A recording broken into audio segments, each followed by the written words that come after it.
지민 비조하기로 했는데 라고 말했습니다. 누가 이 얘기를 했는지 차근차근 좀 따져보죠. 네. 조국에 흔들리는 호남, 이재명이 달려갔다. 네. 어제 저희가 살짝 다뤘었죠. 지금 호남에 군수 선거가 있습니다. 재보궐선거. 영광, 곡성 두 곳인데 조국의 이 호남이 흔들리고 있다. 그래서 달려간 이재명 대표, 달려가서 뭘 했는지 직접 확인해 보시죠.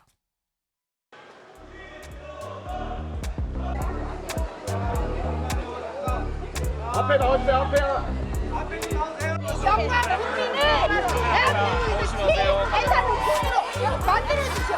화이팅! 이발관 한길. 아이고 전세 잘 부탁합니다. 전세로 부탁합니다. 지금 우리가 이제 영광으로 가는데요. 네. 사실 영광 선거가 특별한 의미가 있잖아요. 그래서 이기 소위 민주당 지도부, 네. 민주당 지도부를 맡아서 이제 첫 선거를 또 치는 거예요. 네네, 맞습니다. 근데 이게 만약에 좀 결과가 좀 이상하게 나오면 네. 이 민주당 지도체제 전체가 또 네네. 위기를 겪을 수도 있습니다. 이게 아, 그럼요. 다음 지방선거에 영향을 미칠 수도 있고요. 네, 이재명 대표가 차 안에서 그 최고위를 열기 전에, 최고위 하기 전에 한준호 최고위랑 같이 이런 얘기를 하죠. 결과가 이상하게 나오면 민주당 지도체제가 위기다라고 얘기를 합니다. 그럼 여기서 말하는 이상하게는 서영주 대변인님. 네. 어떤 게 이상하게 나오는 겁니까? 그러니까 민주당이 원래 호남에서는 네. 그건 맹주죠. 민주당이 당연히 이 지방선거에서는 그 영광, 곡성, 재보궐은 당연히 민주당이 낸 후보가 되는 게 너무나 당연한데 네. 지금 현재 영광 군수 선거가 녹록지 않은 상황 같습니다. 여러 가지 각종 지표가 후보군에 있어서는 조국혁신당이 높게 나오는 게 있고요. 정당 지지율도 거의 붙어 있어요. 근데 조국혁신당은 12명의 비례대표로 구성된 소수정당임에도 불구하고 민주당 170석 아닙니까? 네. 근데 이게 판이 흔들린다? 이거는 호남 민심의 어떤 바로미터가 될 수 있기 때문에 이거는 상당히 작게만 볼 수는 없습니다.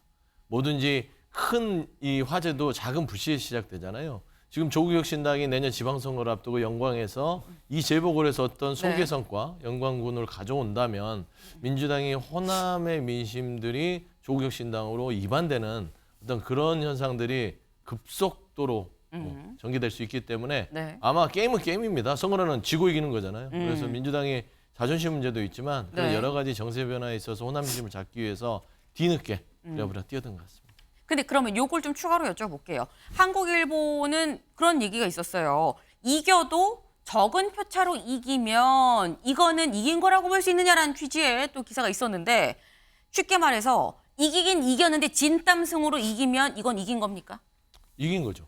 그래도 이긴 거다. 그러니까 평가는 될 수 있어요. 네. 그러니까 근소한 차로 이겨서 호남 민심이 민주당에 대해서 회초리를 좀 들었다.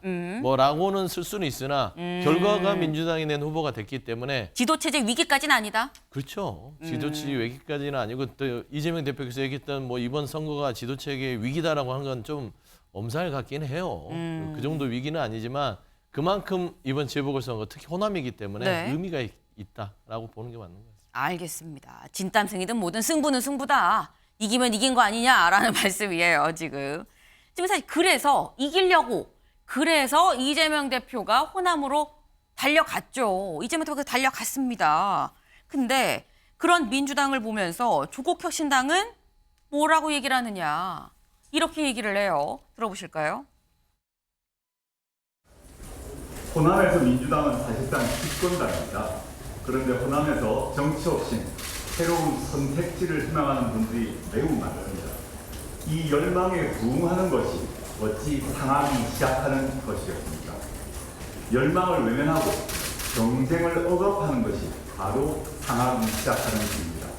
경쟁은 하더라도 서로의 마음에 상처를 준 언도 하지 맙시다. 각 당의 지지층을 서로 싸우도록 부추기는 언도 하지 맙시다.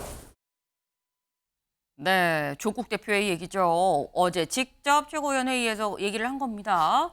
김민석 최고위원이 고인물을 넘어 이제 상하기 시작했다라고 얘기를 하니까 이게 어떻게 상하기 시작했다는 얘기냐라고 얘기하면서 한 얘기가 지지층 싸움은 부추기지 맙시다라고 얘기를 했어요.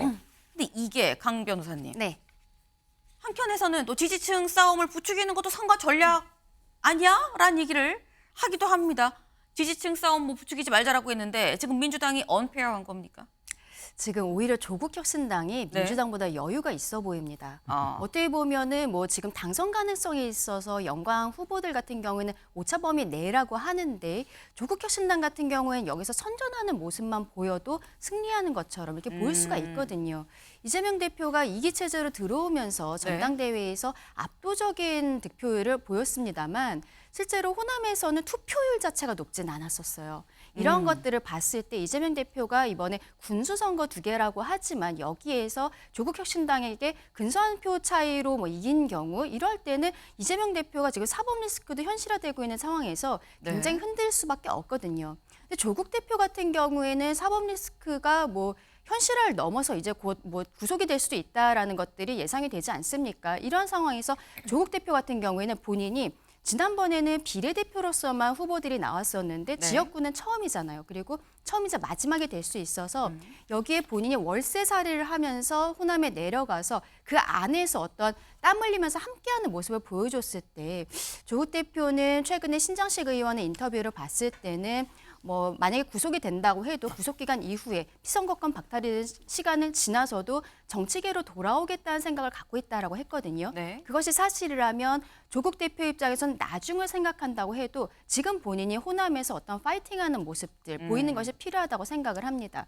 그리고 지난 22대 총선에서도 네. 호남에서 조국혁신당이 후보를 내진 않았지만 정당 득표율은 더 높게 나왔었거든요. 그래서 이번에 이 호남에서의 상황이 오히려 조국혁신당이 조금 더 여유 있게 보이는 것이 아닌가라고 생각합니다. 네. 지금 이런 얘기가 오고 가는 상황을 보니까 오히려 민주당보단 혁신당이 좀 더 여유가 있어 보인다라는 옆집에 있는 국민의힘의 얘기였었습니다. 네. 그런데 어제 아까 저희 잠깐 한준호 최고위원하고 이재명 대표하고 하는 얘기를 잠깐 봤죠. 얘기 중에 이런 얘기도 나왔어요. 들어보고 오실까요? 조국혁신당이 이 비슷한 옷을 또 입으셔가지고 옷을 좀 바꿔야 되게 생겼습니다. 조국혁신당이 다 민주당 색깔 똑같아. 이렇게 자꾸 원래 지민 비주하기로 했는데. 네, 실제 그 조국혁신당 후보들이 파란색 점퍼를 입다 보니까 똑같아요. 후보 간의 이 차별성도 떨어지고 하는데 제가 오늘 자주 지역에서 입는 옷이고 제 이름표도 붙이고 다니는데 이거 더 커야 붙여야 되겠다. 네. 아 이게 원래 기존에 있었던 옷인데요. 요것만 제가 좀 따로 파가지고 붙인 겁니다. 네. 더 크게 붙여야 되겠어. 네. 네. 지금 한준호 최고위원이랑 이런 얘기를 하죠. 아, 이게 옷 색깔이 혁신당이랑 좀 비슷해요. 그랬더니 그니까 그러면서 명확하게 차 안에 붙어 있는 카메라를 보면서 이재명 대표가 얘기를 합니다. 원래 지민 비주하기로 했는데 라고 얘기를 해요. 그러면서 이름 더 크게 붙여야겠어. 더 크게. 라고 얘기를 합니다. 장 변호사님. 네. 이재명 대표 입장에선 좀 혁신당에 좀 서운한 감정이 있는 것 같습니다. 지민비조라는 것도 이제 민주당의 슬로건은 당연히 아니었고요. 민주당도 위성 정당이 있었기 때문에. 네. 근데 호남에서는 지민비조 양상이 굉장히 뚜렷하게 총선 때 나타났었죠. 조국혁신당에 대한 지지율이 여전히 호남 지역 강세입니다. 특히 영광 마찬가지인데요. 양당이 사활을 걸었다는 표현이 부족하지 않은 것 같습니다. 민주당의 안방입니다. 거기에 네. 한 석이라도 내주는 건 굉장한 상징성이 있는 거예요. 그런데 조국혁신당은 후발주자로서 어떻게 보면 강 변호사님 진단하신 대로 여유가 있을 수 있겠지만 이 선거 결과에 대해서는 본인들도 조바심을 낼 수밖에 없습니다. 한 석도 내지 못한다. 네. 지금 전국 정당으로 가기 어려운 국면이죠. 그 기로에 서 있고 지지율은 사실 정체입니다. 그렇다면 하나의 모멘텀을 정치적으로 만들어야 되는데 그 부분이 뭐가 될 것인가. 사실 조국혁신당 이제 관계자분들을 만나면 아주 선거 초반부터 이야기했어요. 우리는 호남 지역에서는 끝까지 간다. 단일화라는 건 없다. 부산 금정과 인천 강화는 논외로 하더라도 일단 올인할 수밖에 없는 국면이라는 걸 양당이 알고 있기 때문에 이렇게 사활을 걸고 이제 감정적으로도 좀 격돌하는 부분이 있는 거 아닌가. 양당의 대표까지 이렇게 나서는 게 아닌가 싶고 저는 또 하나의 관전 포인트는 국민의힘입니다. 네. 당선 가능성이 높다고 볼 수는 없겠죠. 다만 어느 정도 득표하는지에 따라서는 한동훈 대표가 얼마나 호남에 왜냐하면 이준석 대표와 또 대비되는 측면이 호남에 그렇게 공을 들이나라는 물음표는 아직 좀 있어요. 이준석 대표 체제일 때는 이 전국 선거를 치렀을 때 2자릿수 지지율도 호남에서 받았었습니다. 네. 그런데 그 부분을 이어갈 것인지 아닐 것인지 한동훈 대표의 또 시험대도 같이 관전 포인트라고 생각합니다.